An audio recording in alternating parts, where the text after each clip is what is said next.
We're making a flourless keto baguette with oat fiber. Let's go!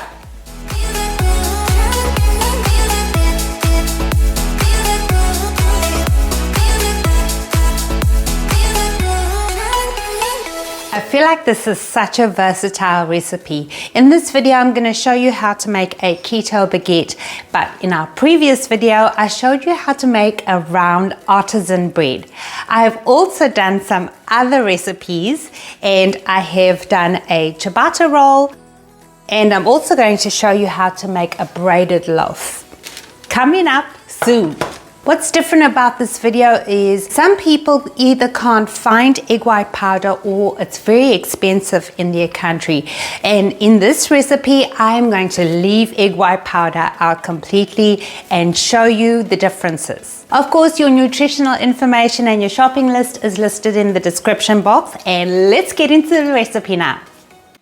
Let's first make up the dry ingredients, which will be the substitute for flour. I've got 150 grams of oat fiber here. Remove 1 tablespoon and 1 teaspoon of the oat fiber and place into another bowl for the topping. Next, add 80 grams of flaxseed powder, 33 grams of Psyllium Husk Powder, 17 grams of baking powder, 5 grams of salt. I have 30 grams of sweetener here. Remove 1 teaspoon and add it to the oat fiber we set aside earlier. Then to your big bowl, add 7 grams of instant dried yeast. Whisk the dry ingredients in the big bowl until fully combined and mix the topping in the little bowl so that the sweetener is evenly distributed.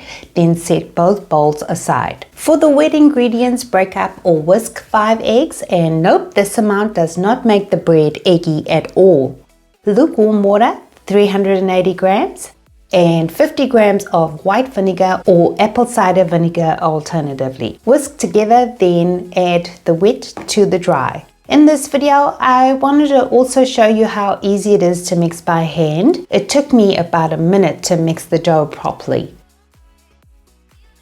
Let the dough rest for 5 minutes now, and this will get the dough to solidify more.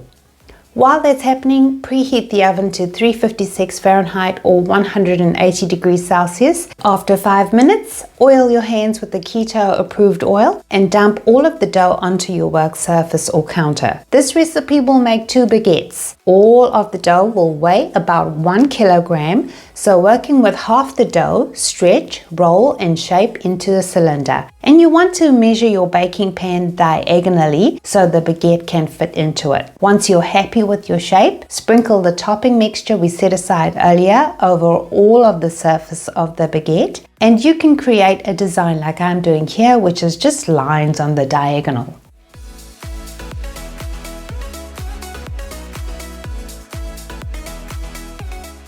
This is how mine looks before baking, and now you would bake for about 45 minutes and let it cool. So what's the difference on whether to add egg white powder or not? I can see that the bread doesn't rise as much, and also it loses its shape a little in a couple places, but still I would be perfectly happy with this result. It's got a great crust and it's soft on the inside. This baguette is now a day old and I've stored it in the refrigerator wrapped. My favorite way to eat a slice is with garlic butter, so I'm doing it.